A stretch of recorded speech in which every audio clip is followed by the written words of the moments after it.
Hello, I'm Professor Paul Flesher, and this is my mini lecture on Pharisees, living the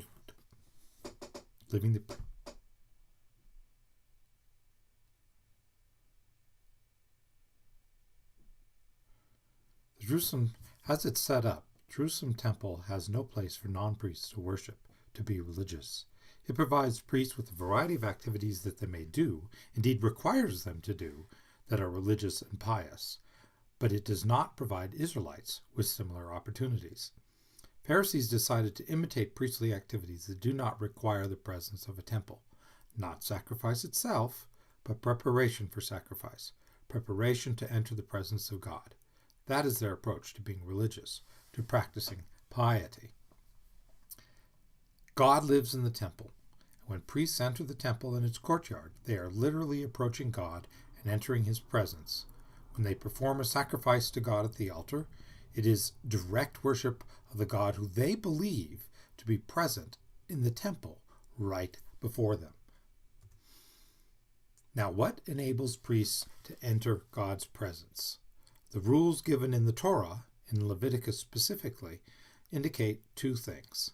First, they must be a pure member of the priestly caste, and there's a large set of marriage rules governing priests and their marriage and the status of their children, and those rules then extend to all Israelites and ensure that each individual priest performing worship has a pure priestly lineage.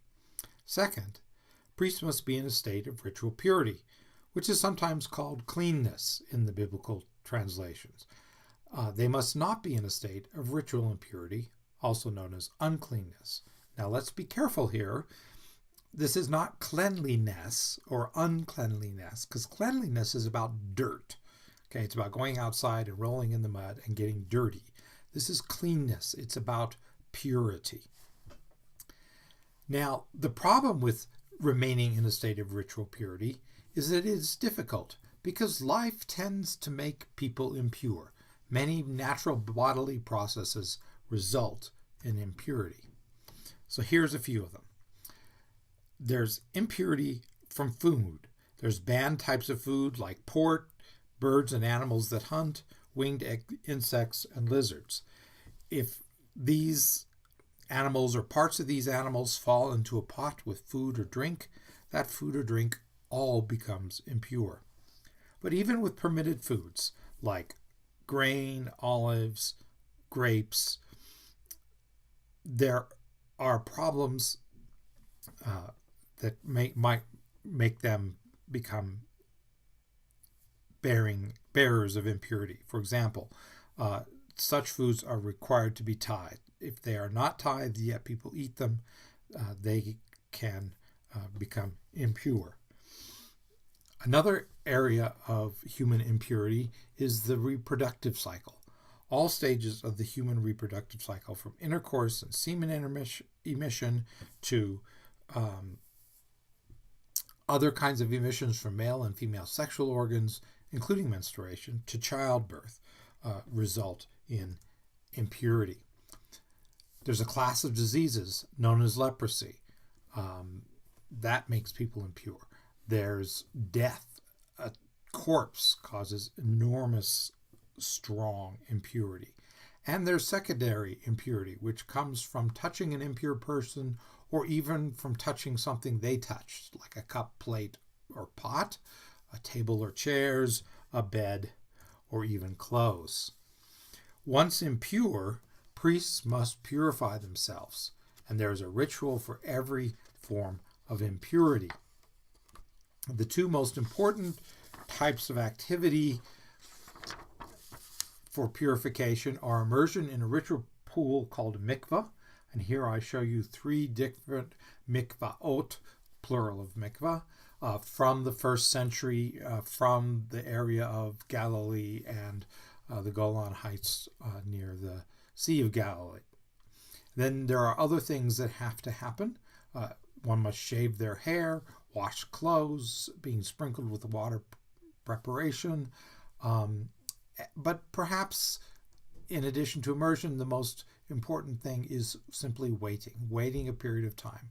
And that period of waiting can range from 12 or 24 hours to a couple of months. So a mixture of these is how one purifies themselves. So what we discover about priests and their families is they are purification professionals. They must work together as a group, following the purity regulations, and that is the only way to ensure that male priests of the household are in a pure state to do their job. Put it another way, active priests spend their time 24/7 practicing their religiosity by remaining pure or attaining purification so they can enter God's presence. They may perhaps enter the temple only on an infrequent basis, especially since the number of priests seem to have increased as we get down towards the 1st century, but they must always remain in a state of purity so they can enter the temple when needed. Now, the Pharisees saw the priests as the pinnacle of religiosity, of piety. Priests approach God and worship him. The daily essence of that piety is not offering sacrifices. Those are the high points of their occupation. It is maintaining a state of purity worthy of entering God's presence. So the Pharisees decided that since priests were the most religious, pious, and even holy people in Israelite society, it would be a good idea to imitate them. Non-priests cannot sacrifice, but they can maintain a state of purity, and when they become impure, they can purify themselves. So the Pharisees decided to imitate the priests in the following ways. They tithe their crops and food and eat only food that has been correctly tithed, and they do not eat forbidden foodstuffs. They avoid impure places like tombs and graveyards unless necessary, unless a family member dies and they have to take them to the graveyard. They have all family members purify themselves when they become impure, and they handle all objects contaminated with impurity according to purity regulations. So they don't touch cups or plates or tables or chairs used by people in a state of impurity. They purify them when possible and get rid of them or break them when not. Thus, Pharisees have an elaborate set of food preparation guidelines, eating rules, and home etiquette that governs how they identify, guard against, and deal with impurity. These rules and guidelines were originally designed for priests, but the Pharisees have taken these temple-based religious-oriented practices of purity and purification out of the temple and the worship needed at the temple and into their homes. Pharisaism thus practices piety by giving people a way to prepare for the presence of the divine. Whether or not they actually ever experience God's presence, they are ready to experience that presence by being in a state of purity, a state welcoming to God. That is an important religious goal. Much of the Pharisees' ongoing critique of Jesus is that he talks about the presence of God in people's lives. He talks about it all the time. But he does not follow the priestly purity practices of the Pharisees or teach those practices. And thus, he's turning his back on temple worship and the scriptural description of temple worship that deems purity and the notion that people are in a pure state